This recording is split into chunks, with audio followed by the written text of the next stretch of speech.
Eu confesso a vocês que li com ansiedade a transcrição da delação premiada de Nestor Cerveró, tornada pública ontem pela Lava Jato, e fiquei com sede de cadê a novidade. Vou explicar o meu sentimento logo na sequência. Da mesma forma, Sua Excelência Cerveró colocou na frigideira o filho santo de Fernando Henrique Cardoso, não menos santo que o filho. Evidentemente que tucano não rouba. Evidentemente que filho de tucano não se mete em sacanagem. Imagina se tucano participa de corrupção. Imagina se tucano leva... Isso é uma ofensa à moral tucano. Como assim um filho de Fernando Henrique Cardoso levou grana no esquema da Petrobras? Quem leva grana em esquema da Petrobras é filho de Lula... É filho de Cunha, filha de Cunha e tal, mas de Fernando Henrique, não de jeito do Aécio, imagina e tal. Então é o seguinte, veio o Cerveró, um amigo meu no passado, lá nos anos 60, arrumou uma namorada lá em Niterói, que era filha de uma família rica. E ele era um duro. E a menina se apaixonou por ele por ela. E num dado momento ele chegou perto de mim e disse assim, fiz cocô no visão da sogra. Porque era uma coisa que a família não esperava. Então o Cerveró ontem fez cocô no visão de Fernando Henrique Cardoso. Botou o filho de Fernando Henrique Cardoso no esquema de corrupção da Petrobras. Fernando Henrique está no exterior, ainda não repercutiu. Certamente vai dar uma indignidade, blá, blá, blá, blá. De qualquer forma, o dado é que, na delação premiada de Cerveró, eu fiquei sentindo falta, estava procurando aqui com o Pablo Fernandes, das provas, pô. O cara operou um esquema de corrupção monumental, movimentou bilhões de propinas, em propinas e tal, e o depoimento é todo, soube, disse, ouvi, falei, liguei, me ligaram e tal. Não tem aquele negócio, pelo menos, tem uns anexos aí que a gente não conseguiu abrir na delação. São vários anexos, são 300 e tantas páginas e tal. Talvez nos anexos estejam os números das contas. Talvez nos anexos esteja alguma gravação, talvez nos anexos esteja algum extrato bancário, alguma fotografia do dia, alguma entrada, um registro de entrada numa portaria, uma foto nessas de portaria que você tem que fazer depois de dar o número da carteira de identidade. Sorria, o porteiro te fotografa para você entrar no prédio.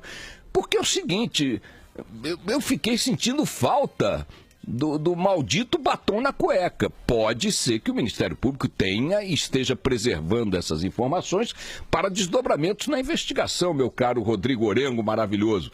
Mas, sei lá, porque o que acontece se eu disser assim, dei uma grana da corrupção pro Barão? O Barão vem de lá e diz o quê, Barão? Não recebi absolutamente nada. Tem uma grana de corrupção aqui pra Carla Bigato. Pois não, Carla Bigato? Tem nada na minha conta, não vi. E pro nosso querido Orengo, a grana, não, eu digo pro Ministério Público, não, de um dia 18 eu peguei e tal, de um navio, não sei da onde, e dei $1 milhão pro senhor Rodrigo Orengo. O senhor Rodrigo Orengo... Repilo. Hein? Repilo. Repiloei. Depiloei a virilha, entendeu? Então é o seguinte... Está nesse nível aí, a não ser que o Ministério Público, porque se eu digo, dei R$1 milhão pro Barão, eu fico imaginando que o investigador vai me perguntar como. Eu fiz assim, em que conta? Essa. Quem levou o dinheiro? Fulano. De onde saiu fisicamente o dinheiro? Aqui. Como é que chama? Aqui. Mostra aqui o telefone, mostra o registro do telefone. Mostra... É isso, eu estou sentindo falta desesperadamente disso para botar essa gente na cadeia. Porque se espremer tudo que está hoje no Cerveró, o que nós temos, notem, eu não consegui abrir os anexos. Os anexos não estão expostos na delação premiada, pelo menos anexos que tenham apresentado esses dados físicos da sacanagem. Porque não é possível que não tenha ficado um rastro físico, um batonzaço na cueca, entendeu? Um número de conta, uma data, uma gravação, uma foto, um registro numa portaria, um telefonema, nada. Olha, tá aqui a minha conta de telefone do mês tal, com 118 ligações para o Fernando Henrique Cardoso. Pronto, você já tem ali um carimbinho. Por que ele falou 118 vezes com o filho do Fernando Henrique Cardoso, entendeu? Então eu senti na leitura da delação premiada do Cerveró um pouco isso, essa angústia de saber que ele está falando a verdade, essa angústia de perceber que nós estamos finalmente olhando para a cara de uma quadrilha.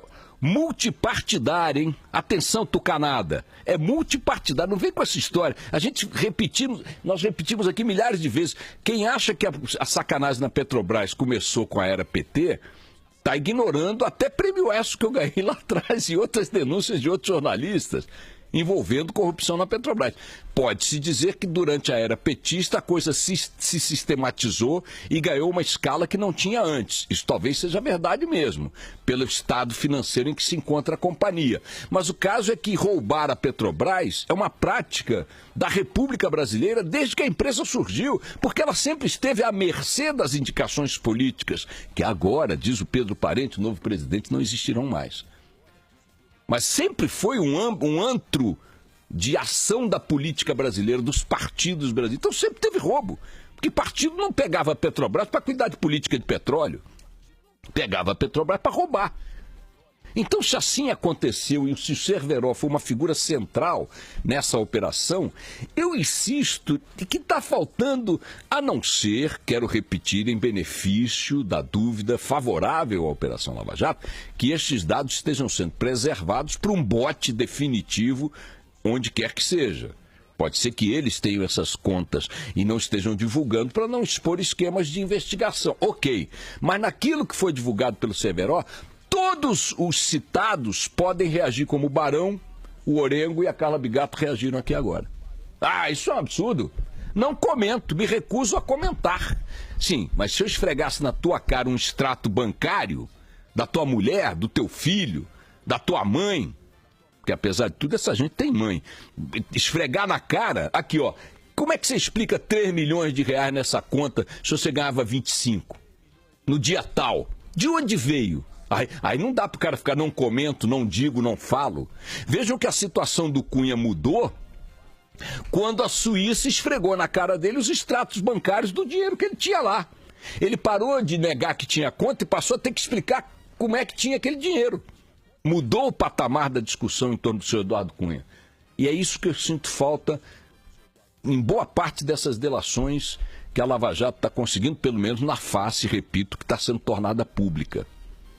Estou ansioso para ver número de conta, porque de concreto mesmo, nesse documento divulgado agora pelo Ministério, pela Lava Jato com o Cerveró, o que tem é o seguinte: ele vai devolver 17 milhões de dólares e vai cumprir, no máximo, 1 ano e meio e 9 dias de prisão.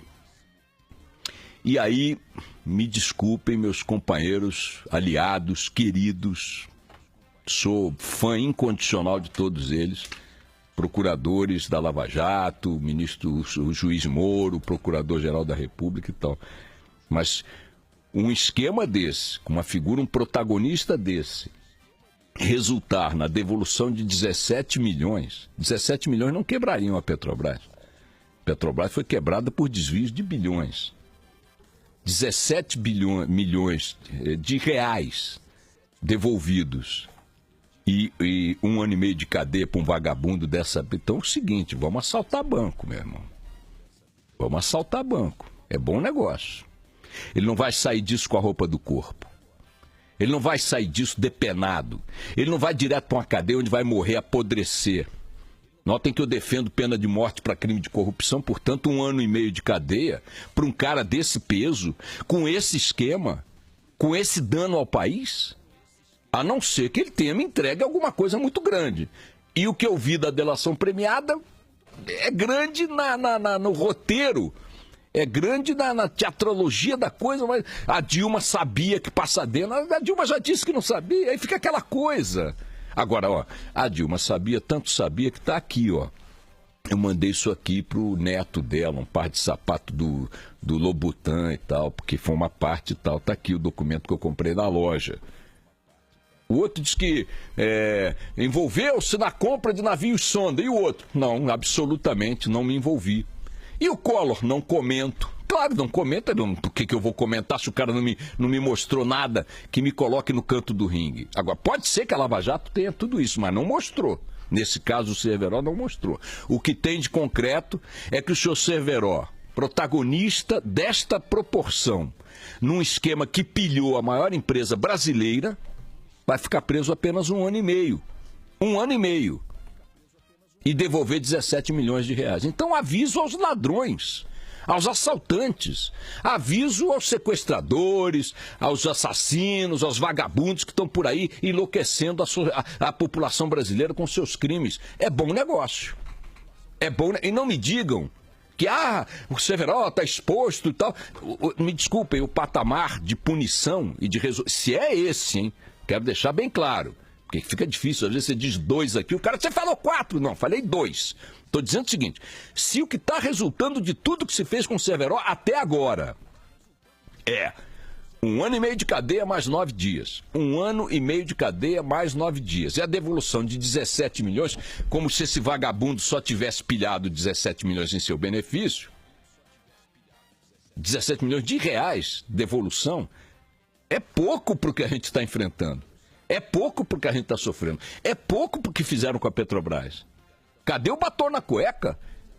Cadê a prova que o filho do Fernando Henrique está no jogo? Porque eu não tenho dúvida que está. Que a Dilma está no jogo, porque eu também não tenho dúvida que está. Que o Collor, que o Renan, que o Jader, que essa gente toda deu cita. Cadê o documento? Cadê a prova? Cadê? Ah, isso está nos anexos. Ok, então desculpa, eu estou nervoso, estou ansioso. Porque eu estou velho, quero ver resultado antes de eu morrer.